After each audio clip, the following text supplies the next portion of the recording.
Perguntar sobre duas propostas tuas antes da gente ir embora, que é a primeira da redução da jornada de trabalho, que deu polêmica no Pânico, inclusive, que ninguém entendeu nada. E o principal argumento é, mas é isso aí, o empresário não vai gostar, vai encarecer, ele não vai conseguir sustentar a empresa dele. Qual é a ideia da redução da jornada de trabalho?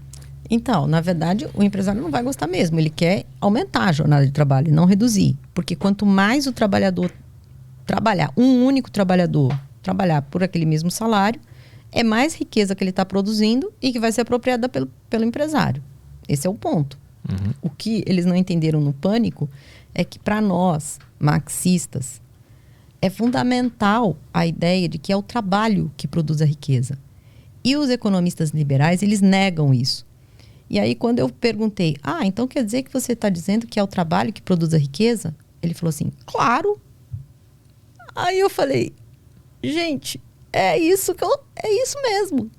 Mas eu nunca imaginei que um liberal fosse concordar comigo, entendeu?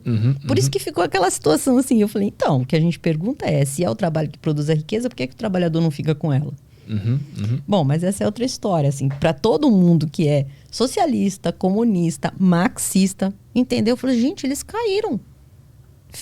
Eles quiseram fazer uma armadilha e quem caiu foram eles. Né? Por isso que imediatamente o povo cortou e já saiu por aí divulgando. Mas independente disso, a questão da jornada de trabalho é a seguinte. Faz décadas que a jornada de trabalho no Brasil é de 44 horas. No entanto, o aumento da produtividade decorrente de investimentos em tecnologia, que é próprio, né, do próprio sistema como um todo, faz com que a gente possa produzir muito mais com menos trabalho. Então, como é que você permite que, numa situação como essa, a gente possa gerar mais emprego, mais renda e, evidentemente, menos lucro, né? Porque não dá para fazer as três coisas ao mesmo tempo. Reduzindo a jornada de trabalho sem redução salarial. Aí você vai dizer, mas o empresário não vai gostar. Claro que ele não vai gostar. É evidente que ele não vai gostar. Mas isso vai ser implementado de forma generalizada em qualquer empresa ou depende do lucro do cara? Como é que vai ser isso? Não dá para você trabalhar com a ideia de direitos trabalhistas segmentando a classe trabalhadora. Tem que ser universal. E aí as pessoas perguntam, mas aí o pequeno vai falir. Aí o pequeno não vai ter condições de ter mais trabalhadores porque ele não tem condições de manter a sua empresa por conta da situação. Vai dobrar o gasto do cara, né? Mais ou menos, né? Primeiro, se você considerar, em primeiro lugar, o grande problema do pequeno não é o trabalhador dele. O grande problema do pequeno é o consumidor dele, que não tem renda suficiente para continuar consumindo e bancando o pequeno. Essa é a primeira equação que os pequenos empresários têm que pensar. Porque o trabalhador, como é ele que produz a riqueza, ele só pode gerar lucro para o pequeno. Ele não é um custo. Para o pequeno parece que é um custo. Mas o custo dele é não poder vender aquela mercadoria pelo valor que ela merece. Esse é o problema dele. Então, se você tem uma economia muito mais dinâmica, porque você tem muito mais trabalhadores empregados com renda para consumir, todo mundo, os pequenos sobem. Outra questão é que também, vinculada a essa proposta, também consta do nosso programa um conjunto de subsídios, de impostos ou de incentivos para os pequenos implementarem a redução da jornada de trabalho.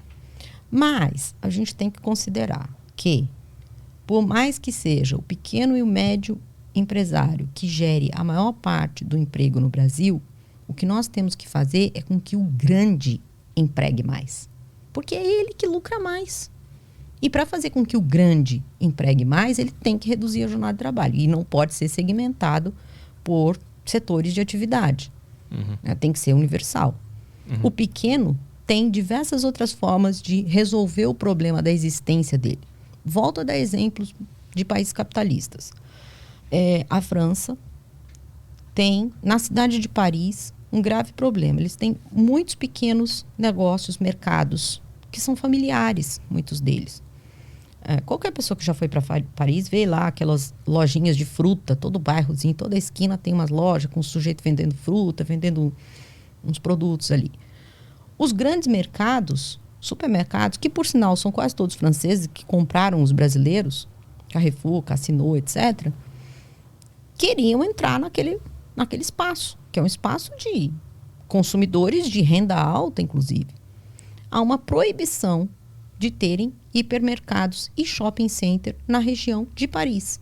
Pode ter Carrefour, pode ter Casino lá na estrada, lá longe. Porque ali tem que ter uma estrutura de proteção ao pequeno. Entendeu? Então, há a possibilidade da gente pensar uma sociedade que promova uma maior igualdade. A nossa campanha presidencial, como eu falei desde o início, tem como eixo central os interesses da classe trabalhadora, do conjunto da classe trabalhadora.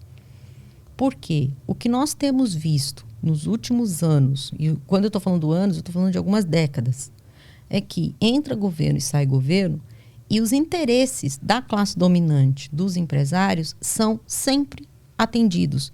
E, na maioria das vezes, em 100% das suas demandas.